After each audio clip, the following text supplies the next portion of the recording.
Nós somos a Rádio e TV Imprensa. Uma emissora 100% digital. 100% digital. Música, entretenimento e informação com credibilidade. Direção-geral do jornalista Ferreira Leite.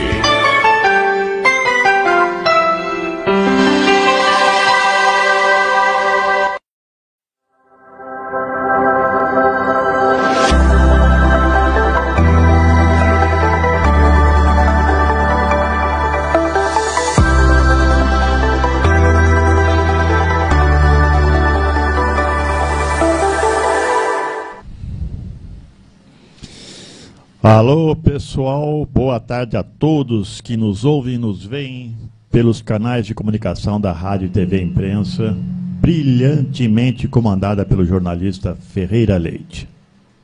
E contando com o auxílio sempre muito valoroso do operador de rádio e vídeo, o grande São Paulino Everton Guimarães. Hoje vamos ter um convidado aqui que não é São Paulino, mas ele vai estar em minoria. Estamos chegando com o nosso programa semanal Questão de Saúde, na qual procuramos conversar sobre algum tema relacionado com a área da saúde, em que procuramos dar orientações, tirar dúvidas e principalmente dar dicas de prevenção a todos que estão preocupados com a sua saúde, com seu bem-estar físico e mental. Eu sou Otton Becker, sou médico pediatra, e estamos juntos todas as quartas-feiras, das 12h30 às 13h30, para falarmos sobre saúde. E hoje vamos retomar um tema que, na verdade, está muito em alta. Já falamos outras vezes e nunca é demais. E hoje vamos falar novamente sobre saúde mental. Estamos, na realidade, vivenciando algo que teve um grande aumento durante a pandemia, as doenças relacionadas com a saúde mental, e que só tem se intensificado após esse período. Todas essas doenças originadas com a nossa parte mental. E para ajudar nisso, né, eu vou contar novamente com o auxílio do meu grande amigo, psiquiatra, Dr. Davi Alves de Souza Lima, professor de psiquiatria da Faculdade de Ciências Médicas de São José dos Campos, a Humanitas, né? Não vou falar o restante do currículo dele, né? Fez faculdade de medicina em Santos, depois residência na Santa Casa, depois fez mestrado na USP. E estamos aqui com ele hoje. Muito obrigado, Davi, por acolher, você sempre salvar de última hora. Às vezes estou precisando, o colega que eu convido acaba não podendo vir de última hora, né? E hoje a gente vai procurar também responder algumas perguntas de alguns ouvintes que estão nos ouvindo, nos vendo pelos canais de comunicação da Rádio e TV Imprensa, né? Doutor Davi, muito obrigado por vir a brilhantar o nosso programa com a sua experiência, a sua expertise em psiquiatria e, consequentemente, nessa área toda de saúde mental. Como é que você vai? Pode dar a palavra para você falar o que você quiser, se apresentar novamente.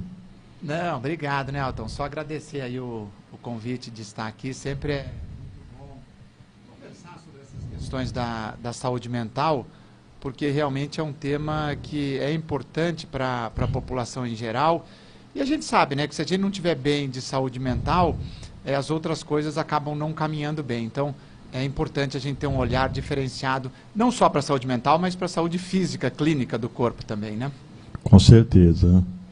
Sempre lembrando, né, que quando a gente fala sobre prevenção, né, aqueles 3 pilares, né, você ter uma alimentação saudável, você praticar atividades físicas e você você ter contatos com amigos, com colegas, então manter a sua saúde mental sempre em dia, né?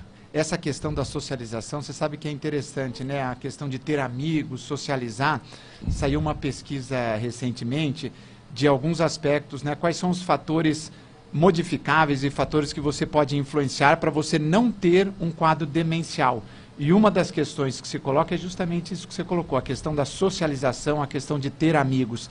Então, esse aspecto de você ter amigos, conversar com as pessoas, não ficar sozinho, e quando eu digo isso, não significa que a pessoa precise ficar 24 horas por dia com outras pessoas, mas ela tem que ter esse contato social, de amizade, com a família, com as pessoas, enfim, isso, do ponto de vista de saúde mental, é muito bom. Então, é interessante você pontuar isso. Legal, viu? Mas, doutor Davi, antes de começarmos, né, efetivamente com as perguntas, eu sei que você, na verdade, no seu consultório, você acaba não tendo tantos pacientes, não tem um envolvimento direto com esse assunto que eu vou te perguntar, mas eu sei que você tem um conhecimento amplo sobre essa área de transtornos do espectro autista, né, que talvez atualmente seja um dos assuntos mais comentados, mais falados, tanto nos meios científicos, como também no gerenciamento das políticas de saúde, tanto saúde pública como saúde complementar, saúde suplementar, né? Então, como que os transtornos do espectro autista têm um envolvimento muito multidisciplinar, né? Não envolve só a área dos médicos, neurologistas, psiquiatras, né? Mas também envolvem os psicólogos, terapeutas ocupacionais, fonoaudiólogos e muitos outros. Eu queria que você comentasse comigo sobre a evolução diagnóstica nessa área nos últimos anos, nessa área de terapia, transtornos do espectro autista. Que antes você falava autista, hoje você é muito mais amplo, né? Então, transtorno do espectro autista. Então, como que você me comenta sobre a evolução diagnóstica nos últimos anos, na sua visão de psiquiatra? Hoje, geralmente, muitas vezes é o neurologista que acaba dando o diagnóstico, né? E eu vou te perguntar, então, o transtorno de espectro autista é algo recente? Não existia isso antigamente? Não, existia, né? O transtorno do espectro autista, ele começou-se a se falar mais do ponto de vista científico, né? Na década de 40, década de 50, quando alguns trabalhos foram publicados, mas isso já tinha até no início do século passado, né? 1900 e pouquinho já se falava, mas começou a se falar mais, principalmente na década de 40 e de 50. Mas assim, do ponto de vista de evolução histórica, o que aconteceu? Antes, né, na CID-10, que é a classificação internacional das doenças, se falava realmente, o termo usado era autismo, né? E dentro do autismo existiam algumas segmentações, né?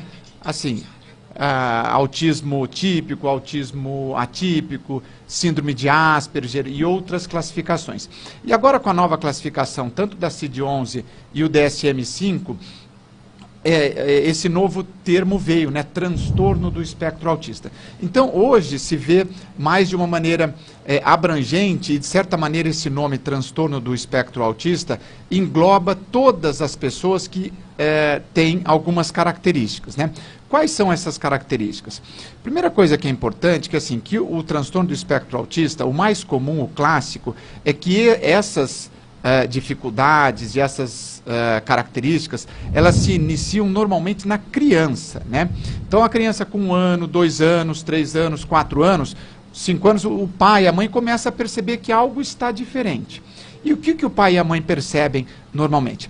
Primeiro aspecto, são crianças que têm dificuldade de socialização, né? Então, elas não conversam com outras crianças, não interagem com outras crianças. E o comum de uma criança, normalmente com 3, 4, 5 anos, se você coloca crianças juntas, elas vão brigar, vão brincar, vão jogar aqui, vão jogar ali.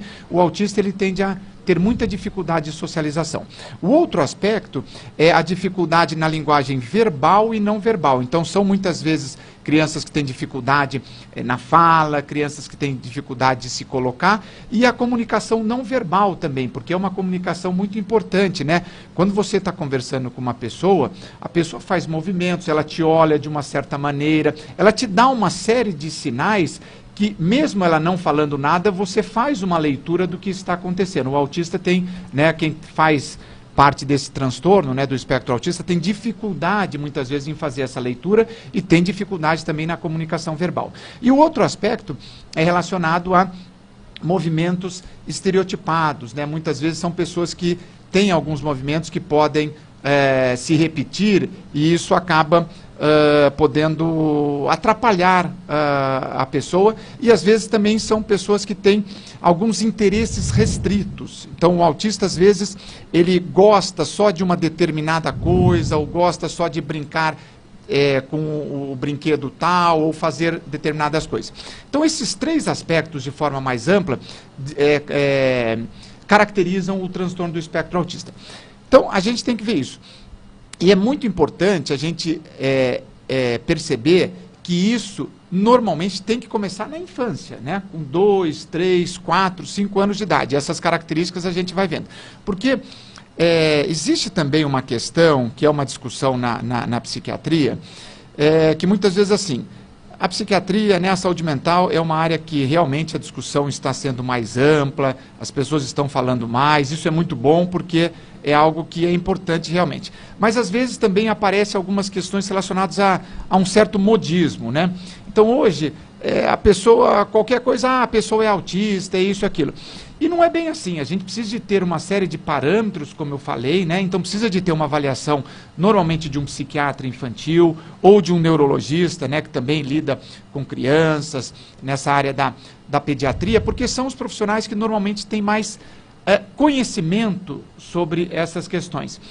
E a gente tem visto, às vezes, assim, que alguns diagnósticos estão sendo feitos de maneira errônea, e isso não é bom nem para o paciente, nem para a sociedade em geral, porque a medicina preza por essas questões de sempre a gente ter um olhar mais atento para que o diagnóstico seja feito de maneira correta.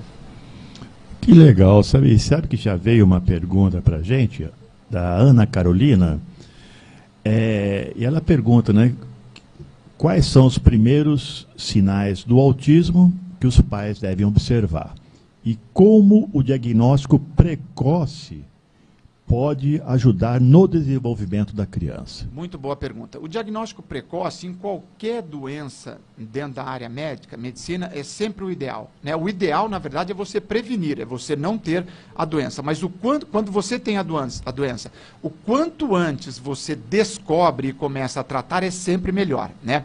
Então, assim, quais são os sinais que a gente precisa de ficar atento? Foi o que eu falei. Então, é a criança com 1 ano e meio, 2 anos, 3 anos, né? Com 2, 3 anos, a criança já está começando a falar, formar frases, colocar algumas coisas. E aí, se a criança, por exemplo, não está falando, não está formando frases, isso já é um sinal de que algo está diferente. Então, a mãe e o pai já têm que ficar atento. A questão da socialização também. Crianças com 2, 3, 4 anos de idade, foi o que eu disse. Se você coloca crianças ali juntos, 3, 4, 5, 10 crianças, elas vão brincar, elas vão correr, elas vão falar, elas vão fazer uma série de atividades, elas não vão ficar paradas. Quem faz parte do transtorno do espectro autista, muitas vezes fica mais parado, mais isolado, às vezes senta num canto do quarto e fica ali brincando sozinho com um brinquedo, às vezes fazendo alguns movimentos repetitivos e estereotipados, né? E muitas vezes, foi o que eu disse, essas crianças têm dificuldade, né, não só na verbalização, mas também de fazer uma leitura do que está acontecendo. Então, todos esses aspectos, né, a gente tem que ficar de olho, e normalmente a mãe começa a ver, né, principalmente a mãe, olha, o meu filho parece que está um pouco diferente aqui, está um pouco diferente ali, ele não fala, ele não conversa, ele não socializa com as crianças, ele tem alguns movimentos que às vezes não são tão comuns e tudo mais. Então, quando existe uma suspeita, sempre o ideal para a criança é primeiro levar no pediatra, né? O pediatra vai ter uma leitura diferenciada, o pediatra vai poder ajudar essa mãe, esse pai, e falar, olha, realmente algo não está dentro do que a gente considera na normalidade, né? E aí, se o pediatra julgar necessário, ele vai encaminhar para o psiquiatra infantil ou para o neurologista para que se faça um diagnóstico mais um diagnóstico mais refinado e chegue ou não a esse diagnóstico, porque podem ser eventualmente até outras coisas. Por isso que um profissional gabaritado, especializado, precisa de estar ajudando essa família. Legal. E você comentou comigo que o pediatra é a porta de entrada dessas crianças com esses quadros, né? Mas agora a gente tem que tomar muito cuidado, né? Porque, meu filho é muito seletivo, ele quer só comer isso. Meu filho não pode ver uma rodinha no carrinho que ele fica girando. Então, cada criança é diferente. Uma criança, ela pode demorar mais a falar. Ela pode... Algumas coisas podem demorar mais, não é igual para todos, né? Então, é que a gente sempre comenta com as mães, desde o início, né? Ela tem que explorar aquelas janelas de oportunidades que ela tem nos primeiros 1000 anos de vida da criança, né?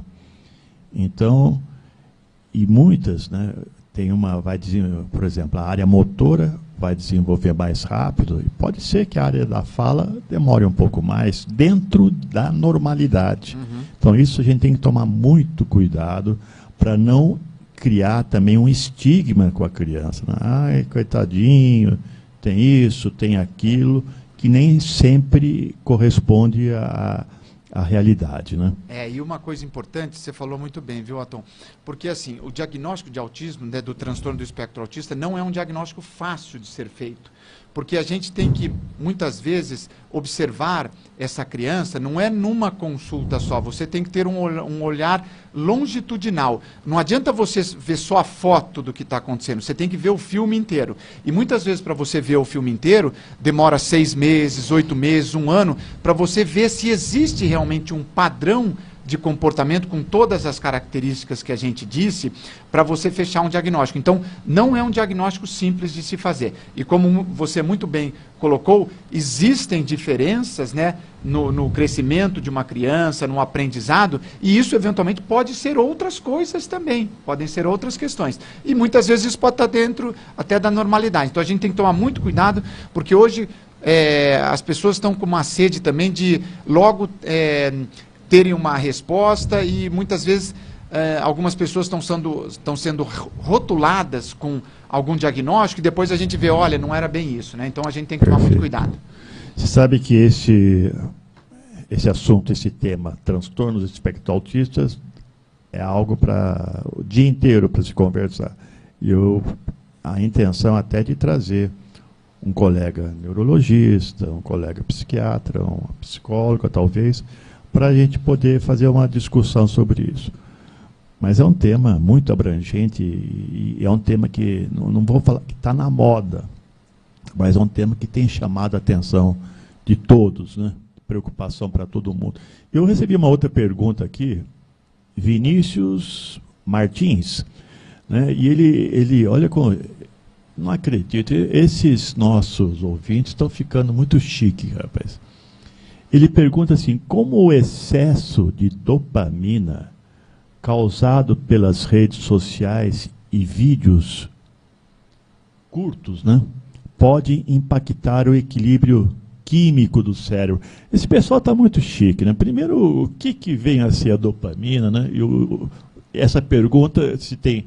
O que essa pergunta... O que você pode me responder para esse nosso ouvinte? Não, muito boa a pergunta do Vinícius, porque esse é um tema super atual, né? A dopamina é um neurotransmissor que a gente tem no nosso cérebro, né? Normalmente ela atua no que a gente chama de fenda sináptica, né? O lugar virtual entre 2 neurônios. A gente tem bilhões de neurônios no nosso cérebro, né?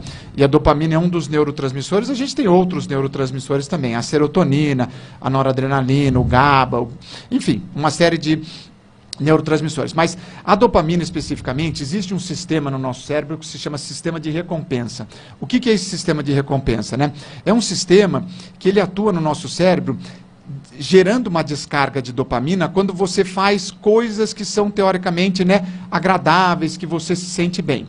E as redes sociais entram dentro desse sistema dopaminérgico. Então, quando você entra na rede social, né, você entra lá no Instagram ou qualquer rede social, a primeira coisa que acontece é o seguinte: hoje essas redes sociais elas têm um algoritmo, então elas começam a fazer uma leitura do que você gosta, né? Ela começa, olha, você deu um curtir, né? Você gosta de futebol, por exemplo, você deu um curtir lá num gol, num lance, vai passar no próximo dia, vai começar a passar gol para você, gol da Champions League, gol do Campeonato Brasileiro, gol do Campeonato Argentino, e você fala, nossa, que gol legal, e tudo mais. E aí você vai começar a ver, você gosta de futebol, e aí você vai começar a ver. Como você gosta, naquele momento, existe uma descarga de dopamina no seu cérebro e faz você se sentir bem. E aí você quer repetir isso. Então você não percebe. Quando você vê, você está vendo um gol, você está vendo outro gol, e se você gosta de surf, se você gosta de cozinhar, enfim, o que for, vai começar a aparecer no seu feed lá.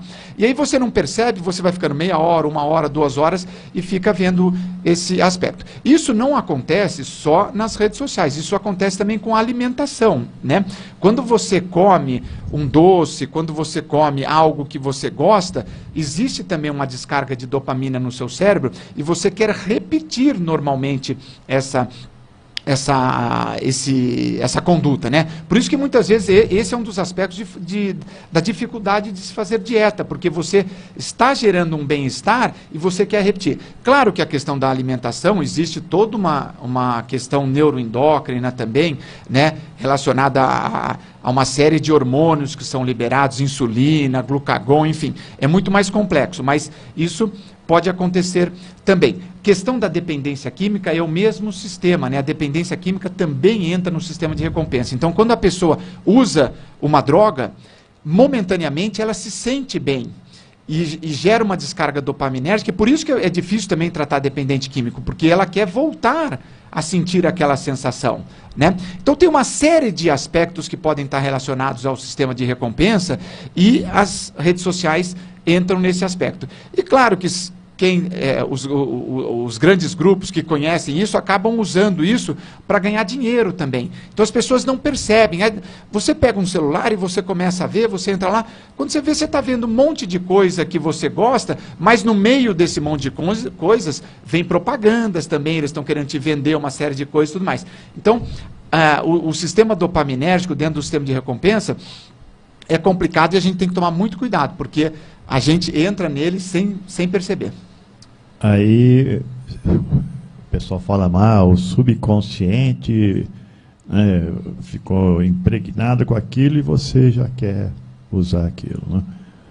Eu tenho uma outra pergunta aqui. Quem manda essa pergunta é Renata Araújo, lá do Jardim Satélite, né? E ela me pergunta o seguinte: eu acho que continuando no que você tinha comentado, né? Quais os efeitos do uso excessivo de telas, né? Que ela está falando aqui, o celular, a própria televisão. Qual os efeitos do uso excessivo de telas no desenvolvimento cerebral de crianças pequenas? Olha, saiu agora a Universidade de Oxford, né, na Inglaterra. Eles fazem uma pesquisa anual para tentar entender qual é o termo, né? Qual o novo termo que foi mais usado e que a gente deveria ter mais cuidado assim e ter uma observação maior. O termo desse ano se chama brain rot. O que é brain rot, né? É o cérebro. Rot é podridão, né? Então, a podridão do cérebro. E o que seria essa podridão do cérebro? Está muito ligado a isso que a Renata está falando. Então, esse termo, né, brain rot, ele diz justamente isso. As pessoas, no geral, não só as crianças, mas os adultos, todos nós, né? A gente não percebe, a gente está. As pessoas estão ficando tanto tempo no celular, tanto tempo nas telas, e isso está começando a gerar primeiro que alterações cognitivas, então as pessoas estão começando a ter mais dificuldade de atenção, mais dificuldade de memória, uma série de aspectos, mais irritadas, mais nervosas, estão deixando de socializar, porque a gente está gastando um tempo tão grande nas telas. E as pesquisas estão começando a mostrar que isso realmente, para o desenvolvimento não só da criança, mas para uma vida mais saudável, isso é muito ruim também para o adulto. Então a gente tem que começar a fazer uma reflexão de que assim, o celular, então a gente vai abandonar celular, vai abandonar a tecnologia. Não é isso, mas a gente tem que começar a usar com mais sabedoria, né? E não ficar perdendo tanto tempo, porque o cérebro está ficando estafado, porque hoje as pessoas não param, elas ficam às vezes assim, elas nem percebem, mas elas ficam 7, 8, 10 horas no celular, e sempre com aquela sensação de que não fez ainda o suficiente, sempre tem alguma coisa a se fazer, porque a demanda é muito grande, né? Só que isso para o cérebro não aguenta, o cérebro não está aguentando. E inclusive, existem aí alguns aspectos de estar começando a pesquisar se isso poderia também ter uma influência de gerar quadros no futuro, né, de aumentar a chance de ter um quadro de Alzheimer, um quadro demencial e outras doenças relacionadas à saúde mental. Hoje a gente já vê que essa relação com depressão, com ansiedade, com insônia e outras doenças mentais, existe uma relação muito próxima, né, desse uso excessivo de telas de celular. As pessoas estão ficando mal do ponto de vista psíquico e mental. Então, o que eu sugiro, né? Fiquem menos nas telas, socializem mais, façam mais exercício físico, curtam mais a natureza. Isso é uma coisa importante também, você estar ao ar livre, curtindo a natureza, isso faz muito bem para a saúde mental. E deixem o celular um pouco de lado, porque realmente não tem feito bem para a saúde mental das pessoas. Muito legal, viu? Eu vou agora eu vou mudar um pouquinho aqui a pergunta, porque tem um ouvinte, Marcos Boinha de Santana, aqui de São José dos Campos, né? O que tem provado tanto o aumento do diagnóstico de demência? O que você pode me falar sobre isso? Não, essa é uma boa pergunta também. Demência, o principal fator de risco para demência é a idade, né? Então, quanto mais velho você vai ficando, maior a chance de você ter um quadro demencial. A maioria dos quadros demenciais, eles começam a partir dos 60 anos de idade, né? E a cada 5 anos vai dobrando a chance. Então, com 60 anos, a chance de uma pessoa ter demência é de 1 a 2%. Com 65, já é de 4 a 5%. Com 70, já vai próximo dos 10%. Com 75, já vai próximo dos 20%. Então, a cada 5 anos vai dobrando. Então, esse é um dos fatores. A população está ficando mais velha, né, porque a qualidade de vida melhorou, a gente tem uma série de recursos diagnósticos e da medicina maior. Então, quanto mais velha a pessoa vai ficando, vai tendo mais chance de ter um quadro demencial. Mas não é só isso, né? Existem vários fatores de risco para você desenvolver demência. Um deles está ligado a esse aspecto de você não cuidar da sua saúde clínica, né? Então, a pessoa ela é diabética, ela é hipertensa, ela tem um hipotiroidismo, enfim, ela tem qualquer problema de saúde, ela tem que cuidar muito bem da saúde clínica dela, porque se você cuida bem da sua saúde clínica, a chance de você ter um quadro demencial diminui. Eu falei de uma outra questão, da socialização, né? Então, ter amigos, ter o contato com outras pessoas é muito bom também. A alimentação correta é outro aspecto super importante. Então, no fundo, né, o que precisa de ser feito? É você se cuidar bem, tentar gerenciar bem o estresse, tentar não se estressar tanto e fazer todas essas coisas que a gente está falando, porque se as pessoas que fazem isso, a chance de ter um quadro demencial, seja Alzheimer é a principal demência, né, que existem, mas existem outras demências, né, demência vascular, demência por corpos de Levy, enfim, existem vários tipos de demência. Então, quando a gente se cuida e faz o nosso dever de casa, ficar menos, né, no celular e usar esse tempo do celular para sair, para conversar, para ir fazer um exercício, para socializar. Se a gente fizer isso, a chance de ter um quadro demencial diminui bastante. Legal, viu? Uma outra pergunta aqui também, eu estou te falando, esses nossos ouvintes são danados, né? Ele pergunta, uma pergunta também, uma coisa nova, né? O uso indiscriminado de melatonina, né, para poder dormir melhor. E pode causar dependência ou pode ter efeitos negativos a longo prazo Primeiro, o que vem a ser a melatonina, né? Essa é uma pergunta muito boa, né? Porque a melatonina é um hormônio que a gente produz, é uma substância que é produzida na glândula pineal no nosso cérebro, né? E ela é produzida normalmente no período da noite, quando a gente está dormindo, e principalmente quando a gente vai dormir, o ideal é que o quarto esteja bem escuro, porque quanto mais escuro estiver o quarto, melhor a produção de melatonina, né? E num ambiente agradável, numa cama, né, que seja confortável, enfim, com todas as características para que a pessoa tenha um bom sono. E realmente ele tem razão. O uso indiscriminado da melatonina tem gerado uma série de problemas, porque as pessoas elas estão tomando a melatonina e às vezes a impressão que me passa é como se fosse, né, uma água com açúcar, como se fosse uma coisa trivial. Só que é uma substância que pode gerar uma série de questões. Você está ingerindo uma substância que normalmente o próprio corpo que produz, e se você dorme bem, se você faz o dever de casa, não tem necessidade de fazer esse uso excessivo. Então, o ideal, o que é? Se a pessoa está com alguma alteração de sono, de insônia, primeiro ela precisa de procurar um médico para ver por que ela está tendo essa alteração do sono, né? Às vezes ela pode ter uma insônia primária, ou essa insônia pode ser devido a um quadro depressivo, um quadro de ansiedade, uma bipolaridade, enfim.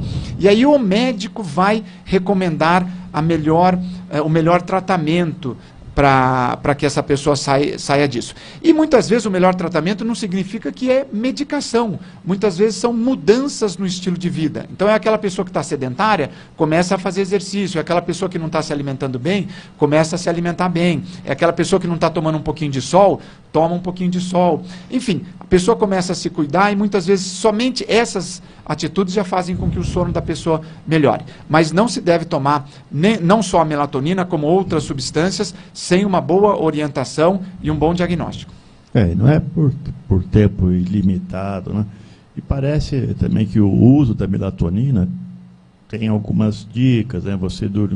Parece que você ia deixar o quarto escuro, tomar um pouco antes, eu não sei.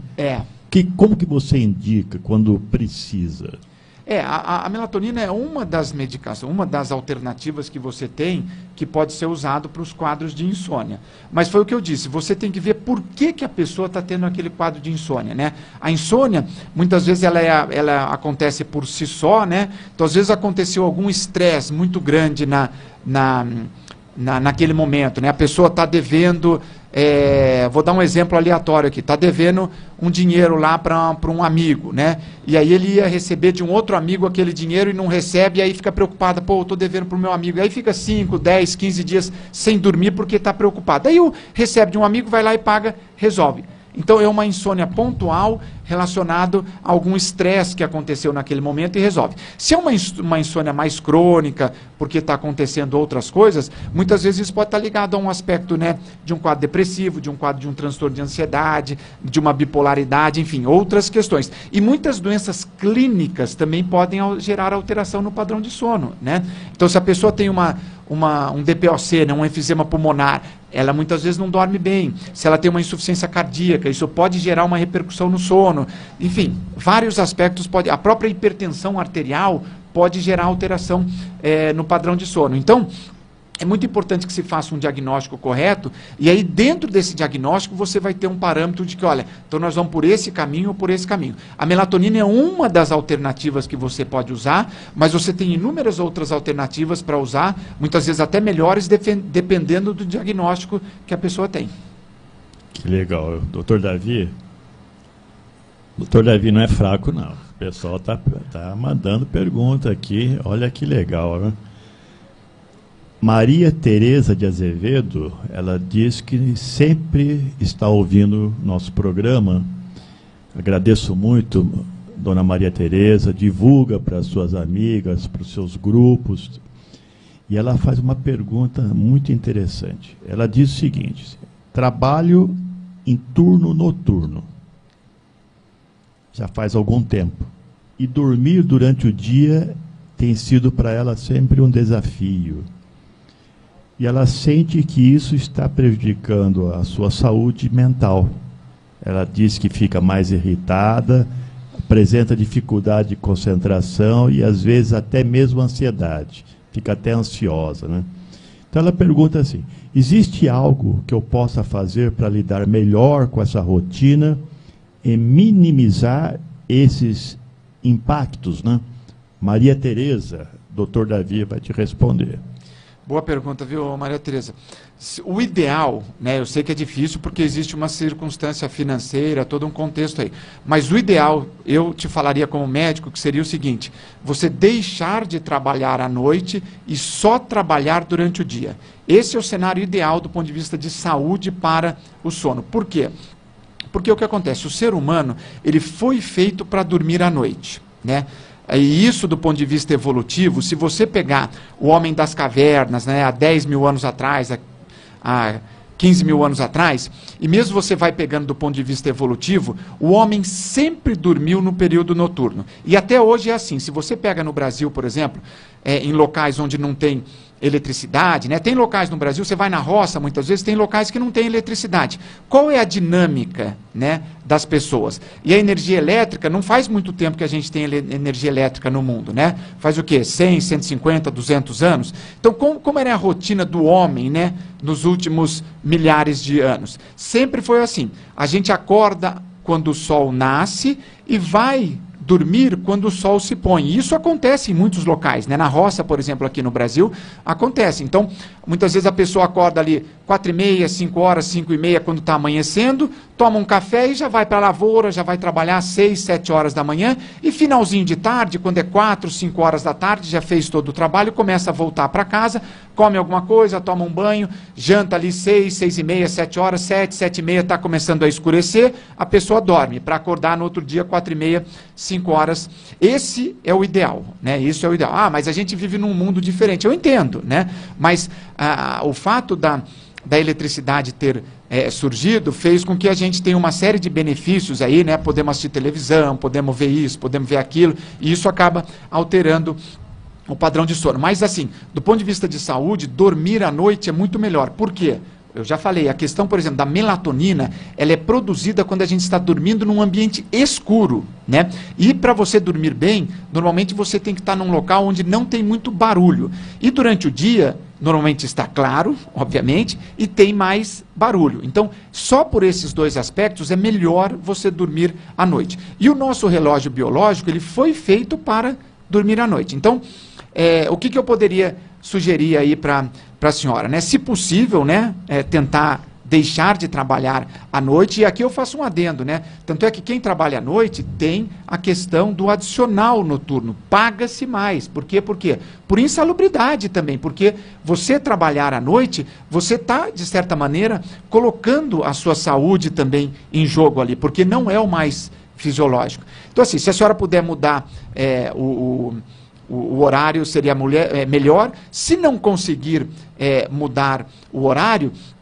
tentar, né, logo depois que chega, dormir pelo menos aí umas 6, 7 horas durante o dia, num local, se possível, né, que não tenha muito barulho, se tiver um local onde a senhora mora não tenha muito barulho, porque tem barulho durante o dia. E tentar recuperar esse sono durante o dia, deixar o quarto bem escuro, né, simulando, de certa maneira, a noite, nesse sentido. Isso pode minimizar, mas volto a dizer, se puder trabalhar só, ter uma rotina, né? O sono precisa de rotina, é outra coisa importante. Então, é muito importante a pessoa, não, eu durmo das 10 da noite às 6 da manhã, e manter essa rotina. Claro, tem uma festa, tem um evento diferente, você mudar a rotina eventualmente não tem grandes questões, mas a rotina para o sono é outra coisa importante. E quem trabalha à noite não tem rotina, porque às vezes trabalha à noite, daí dorme durante o dia, ou às vezes trabalha durante o dia, vai dormir à noite, então fica o sono muito bagunçado e para a saúde não é bom. Você falou sobre essas rotinas, né? E é uma coisa que a gente procura comentar com os pais, né? As crianças pequenas, desde pequenininhas, elas têm que aprender a conviver com rotinas. Tá? É lógico, não é uma coisa, tem uma festa à noite, uma vez ou outra você vai fazer, mas é o seu compromisso. Meu filho lá tem 4 anos, é o compromisso dele de guardar os brinquedos. Depois que ele brincou, vai guardar os brinquedos. Tem uma caixa certa para guardar os brinquedos. Talvez você, pai ou mãe, você faça isso em 1 minuto e ele demore 20 minutos para fazer, mas é o compromisso dele. Então você não pode ficar pulando essas fases. É dele, ele tem que fazer isso. Isso é pequenininho. Hábitos saudáveis você cria na criança pequena, né? Depois é muito difícil, né? Dr. Davi Souza Lima, psiquiatra muito querido na nossa cidade, eu vou pedir um minutinho aqui que eu vou fazer aqui alguns agradecimentos. Você sabe que essa coisa maravilhosa, YouTube, Facebook, faz com que gente, às vezes até de longe mesmo, esteja nos ouvindo, né? Outro dia, uma pessoa do Paraguai mandou uma mensagem que estava nos ouvindo. Então, isso é muito legal e é um estímulo para a gente continuar passando essas mensagens que a gente tenta fazer, né?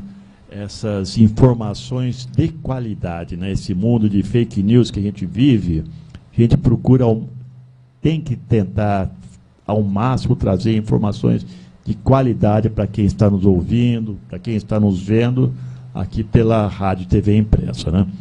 Então eu precisava agradecer aqui ao Joaquim Romero, que mora no Bosque da Princesa, em Pindamonhangaba. Ele disse que ouço o programa com frequência, parabéns e obrigado pelas informações, né? Outro ouvinte, José Inácio Rodrigues, aqui do Jardim Maringá, em São José dos Campos. Luciano Alves Silva, em Cruzeiro, em São Paulo. Luiz Batilani, Cachoeira Paulista. E o nosso querido Anevaldo, aqui do Bosque dos Eucaliptos, em São José dos Campos, né? Ouçam, vejam o nosso programa e divulguem para os seus amigos, para os seus grupos de amigos. Isso fica gravado, você pode passar depois o link para pessoas da gravação. E é legal, eu agradeço muito, Zé Inácio, Luciano, Luiz, e mandar aqui também um grande abraço, que também nos ouve às vezes, o Dr. José Eduardo Domingues, cirurgião vascular, angiologista. O Zé Eduardo é danado, eu vou trazer ele aqui para falar para a gente, ele tem muita coisa, ele sabe muito da área vascular. Obrigado, Zé Eduardo. E tem uma pergunta aqui, da Lúcia, mas eu acho que é uma pergunta que eu vou deixar para fazer ao final. Agora, o que eu queria perguntar para você? Olha que pergunta legal, hein? Olha que pergunta bacana. Novamente, Ana Carolina. Ela diz assim, ó, sonhar ou ter pesadelos em excesso pode ser um sinal de algum transtorno mental? Olha, e qual que seria a relação entre esses sonhos e as emoções? Essa é uma pergunta excelente, né? O sonho ainda é um enigma para o ser humano, né? Teve alguns grandes pensadores, né? O Freud pensou muito sobre as questões dos sonhos, o próprio Jung, que foi um psiquiatra também muito famoso, né? Pensou muito a questão dos sonhos e como analisar e avaliar os sonhos para fazer uma interpretação em relação ao que está acontecendo com a pessoa. Não é uma coisa tão simples, precisa de estar fazendo terapia com um profissional extremamente competente para que se tenha uma leitura adequada do que está acontecendo. O sonho é algo normal, todos nós sonhamos, né? A gente tem o sono REM e o sono não REM, né? O sono REM, né? REM significa Rapid Eye Movement, então é o movimento rápido dos olhos, e o sono não REM. 20% do nosso sono é esse sono mais aprofundado, que é o sono REM. E em torno de 80% é esse sono não REM. E normalmente a gente sonha, né? Mas principalmente quando a gente está no sono REM, que é esse sono mais aprofundado, é onde aparecem realmente mais as imagens e toda a questão relacionada ao sonho. Então todos nós sonhamos. Muitas vezes a gente não lembra dos sonhos, mas nós sonhamos. Ter pesadelo pode acontecer com uma pessoa normal também, mas não é normal você ficar tendo pesadelo toda hora. Eventualmente, se acontecer alguma coisa, você ter um pesadelo, pode acontecer. Mas se você está tendo pesadelo todo dia, toda hora, isso é algo que precisa de ser visto nesse sentido. E algumas medicações, inclusive psiquiátricas, podem alterar, né, existem relatos que podem alterar essa questão relacionada ao sonho, né, no sentido de você ter pesadelos ou ter sonhos desagradáveis. Então, assim, se é algo que está te incomodando e está tendo muito pesadelo de uma maneira mais contínua e perene, talvez valha a pena começar uma terapia ou até passar por uma avaliação psiquiátrica para tentar entender por que essa pessoa está tendo isso de uma maneira mais contínua e mais perene. Se é uma coisa eventual que aconteceu, isso pode acontecer com qualquer pessoa. Muito legal, viu? Isso são coisas que fica martelando a cabeça, às vezes, a pessoa o tempo todo, e ela tem vergonha de perguntar, alguma coisa. Então é bom você procurar se informar, né? E essa pergunta vem do Vini Martini. Ele pergunta o seguinte: Vini, obrigado por estar participando, nos ouça sempre, hein? Ele pergunta o seguinte: sobre remediação para problemas de saúde mental, como depressão, ansiedade e vários outros, né? Ele queria ouvir a sua opinião sobre o uso contínuo desses medicamentos versus o momento certo de parar com esse medicamento, ou o desmame, né? O que você pode nos falar sobre isso? Essa é uma pergunta muito importante, viu? As doenças mentais, muitas delas cursam com um aspecto mais crônico, mas muitas delas você consegue, sim, tomar o remédio, e esse é o ideal, tomar o remédio por um período, e quando a pessoa melhorou, você tenta tirar o remédio e a pessoa segue a vida sem a medicação, né? Então, por exemplo, depressão, né, isso não é uma receita de bolo, mas é um parâmetro que pode se usar, né? Então, a pessoa, quando tem um primeiro quadro depressivo, nunca ficou deprimida. Tem um primeiro quadro depressivo, depressão unipolar, porque a gente tem a depressão bipolar, né? Então, só depressão. A pessoa deve tomar remédio em torno de 1 ano, vai tomar um antidepressivo em torno de 1 ano. Ela melhorou desse quadro depressivo, passou 1 ano, você faz o desmame. O desmame, normalmente, o que é? Você vai reduzindo a medicação, né, de uma maneira gradual, porque grande parte das medicações psiquiátricas, às vezes, quando você tira de uma maneira abrupta, a pessoa se sente mal. Ela tem uma série de sintomas que, às vezes, faz com que ela se sinta mal. Então, você vai tirando gradualmente e faz a pessoa ficar sem o remédio. Então, passou 1 ano, primeiro quadro depressivo, você tira o remédio, ela ficou bem, ela segue em frente. Se ela vier a ter um novo quadro depressivo, aí a gente já está falando de uma depressão recorrente. Normalmente ela vai ter que tomar remédio por 2 a 3 anos. Você entra novamente com a medicação e aí ela vai tomar durante 2, 3 anos, você tira o remédio, ela ficou bem, você não dá mais o remédio para essa pessoa. Se a pessoa tem um terceiro episódio depressivo, normalmente você vai dar remédio por 5 anos ou, eventualmente, o resto da vida. Você vai ter que estar avaliando essa pessoa. E aí você vai seguindo. Então, para a depressão funciona dessa maneira. Mas existem outras doenças, né? Por exemplo, a esquizofrenia é uma doença que normalmente é uma doença crônica. A pessoa que tem um diagnóstico de esquizofrenia, hoje, com o atual conhecimento da medicina, ela vai tomar remédio para o resto da vida, né? O paciente que é bipolar, hoje, se ele é diagnosticado e é feito o diagnóstico correto, normalmente ele vai tomar remédio para o resto da vida. Ele vai ter que se cuidar nesse sentido. Agora, o tomar remédio não significa que você não tenha que fazer outras coisas, que você não tenha... Uma coisa não exclui a outra, né? Então, a medicação é algo que vem para ajudar, mas a gente tem que fazer a nossa parte também. Então, tem que se cuidar, como a gente já disse anteriormente aqui, né? Tem que se alimentar bem, tem que fazer exercício, tem que socializar, tem que saber gerenciar o estresse, enfim. Você tem que se cuidar, porque aí a chance de você ter mais problemas diminui, e quando você faz toda essa tarefa, né, essa lição de casa, normalmente você precisa de tomar menos remédio. E normalmente fica também mais fácil de tirar o remédio se você está cuidando dos outros aspectos que são super fundamentais. Eu vou dar um pitaco. Nisso aí, porque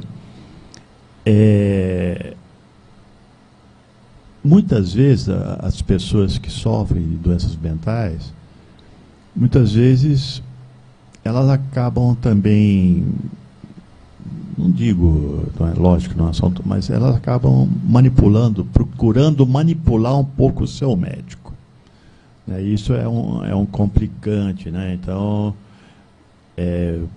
ela recebe a receita do médico, não, mas eu não quero tomar isso.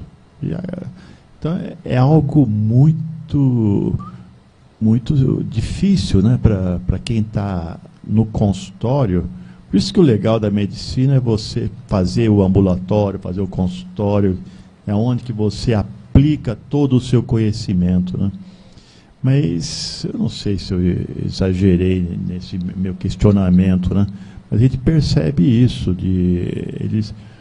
eles querem induzir ao médico a receitar aquilo que eles querem, né?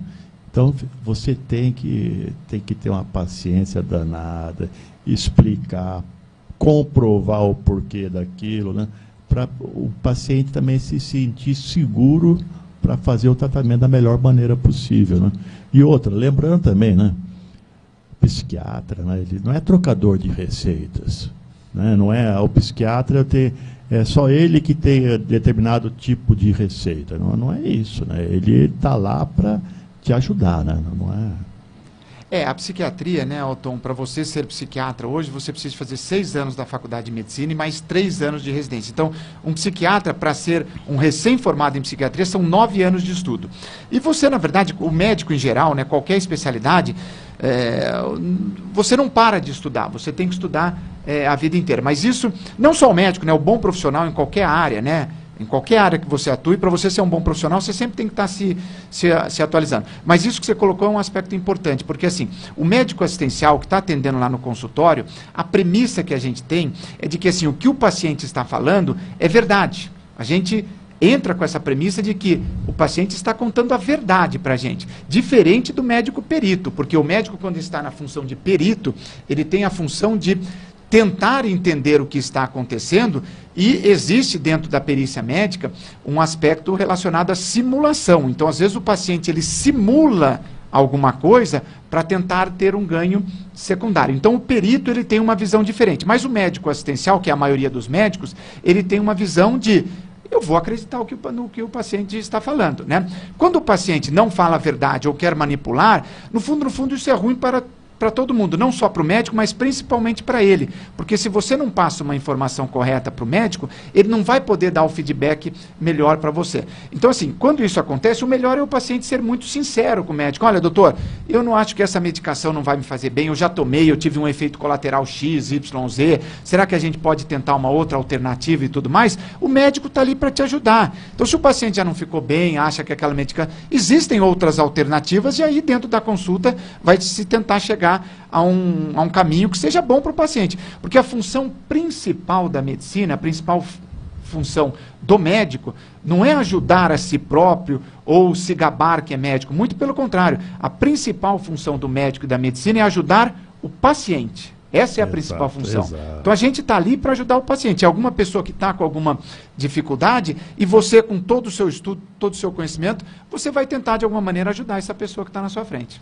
Legal. Você sabe que eu tinha te perguntado sobre a remediação para problemas de saúde mental, né, para você fazer esse desmame, né? E aqui, esse mesmo ouvinte, que é ouvinte, ele pergunta, faz uma pergunta adicional. O médico psiquiatra também atua na parte de apoio emocional e atuação nos diálogos internos dos pacientes, para ajudar. Então, ele pergunta, ele atua nesses diálogos internos dos pacientes para ajudar na parte do desmame?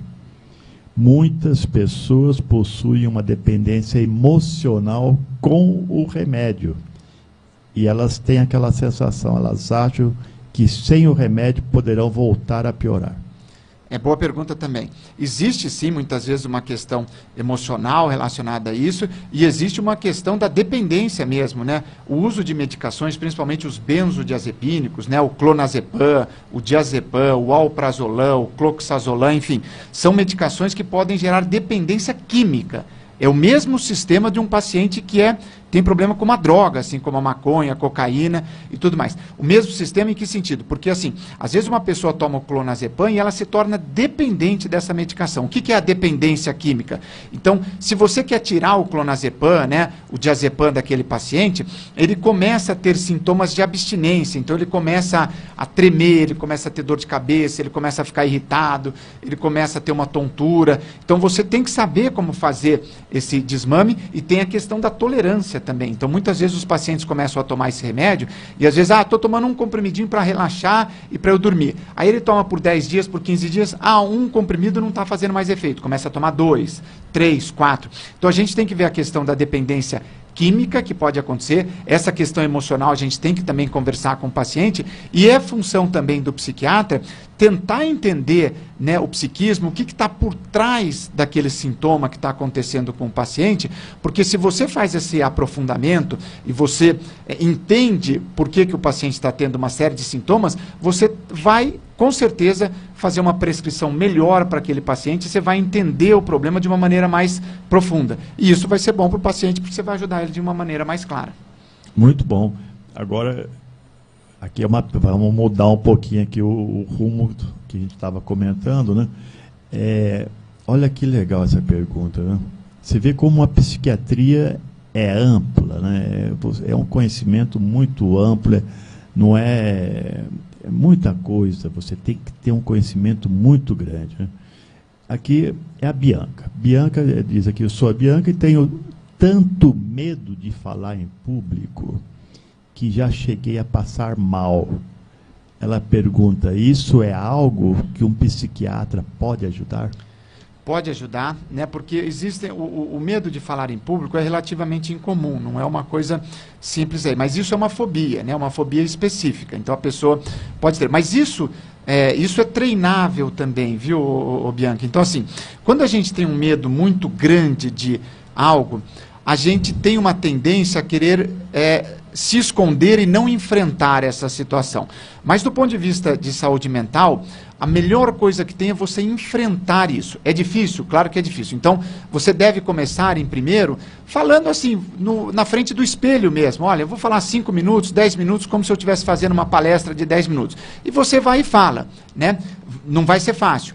Depois você chama a sua mãe e o seu pai e fala, olha, eu vou fazer uma apresentação aqui para vocês, né, de 10 minutinhos sobre o assunto tal. Depois você chama os seus irmãos, olha, eu vou fazer... Você vai treinando, porque existe um aspecto que a gente chama na psicologia, que é a questão da dessensibilização. O que é a dessensibilização?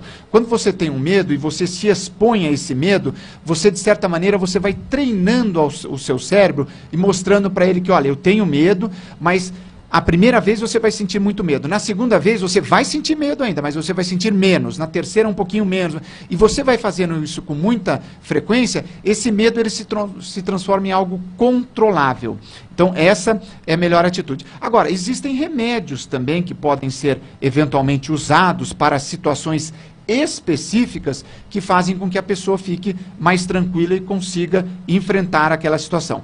Da mesma maneira que tem gente que tem medo de falar em público, tem gente que tem medo de andar de avião.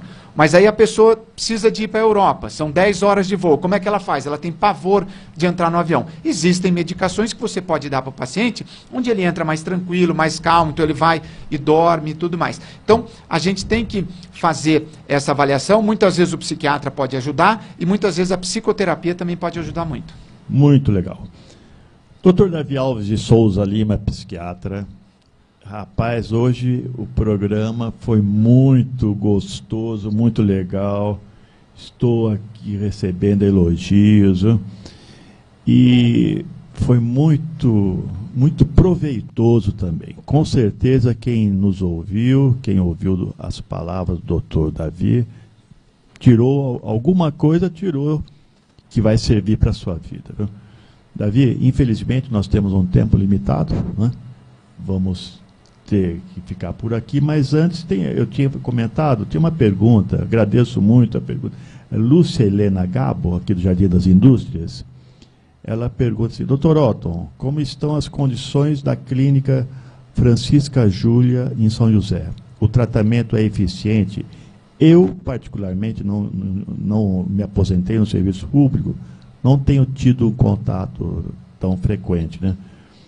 Talvez o Dr. Davi possa comentar alguma coisa. Eu também não trabalho, né, no Hospital Francisca Júlia, então eu não posso falar, porque eu não estou lá dentro. O que eu sei é que hoje o serviço de emergência psiquiátrica de São José dos Campos está lá, né? A emergência psiquiátrica é a questão de um pronto-socorro psiquiátrico, onde você tem psiquiatras 24 horas por dia, né? São José dos Campos é uma das poucas cidades no Brasil, né? O Brasil tem mais de 5.000 municípios. Em torno de 60 a 70 cidades no Brasil inteiro tem um serviço de emergência psiquiátrica. O que é emergência psiquiátrica? É um hospital que você vai e 24 horas por dia tem um psiquiatra de plantão. A maioria das cidades tem sempre um clínico de plantão, num pronto-socorro geral. Um pronto-socorro psiquiátrico, são poucas as cidades que tem. E São José dos Campos é uma cidade privilegiada por isso. Então, o que eu posso te dizer é assim, que o nosso sistema de saúde, com todas, eventualmente, né, com todos os problemas que eventualmente existem, São José dos Campos ainda é uma cidade bastante privilegiada nesse aspecto. Muito legal. Doutor Davi, muito obrigado pela sua presença. Gostamos muito de poder estar conversando sobre esse assunto, né? Saúde mental, que é algo que está sempre nos afetando, né? E vamos conversar outras vezes, né?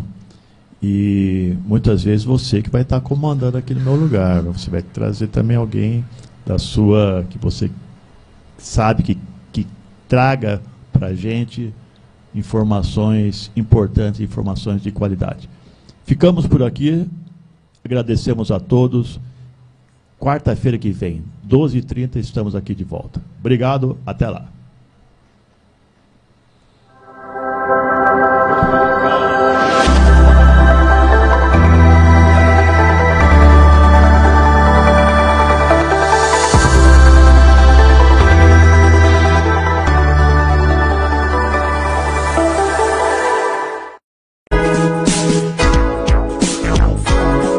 Nós somos a Rádio e TV Imprensa.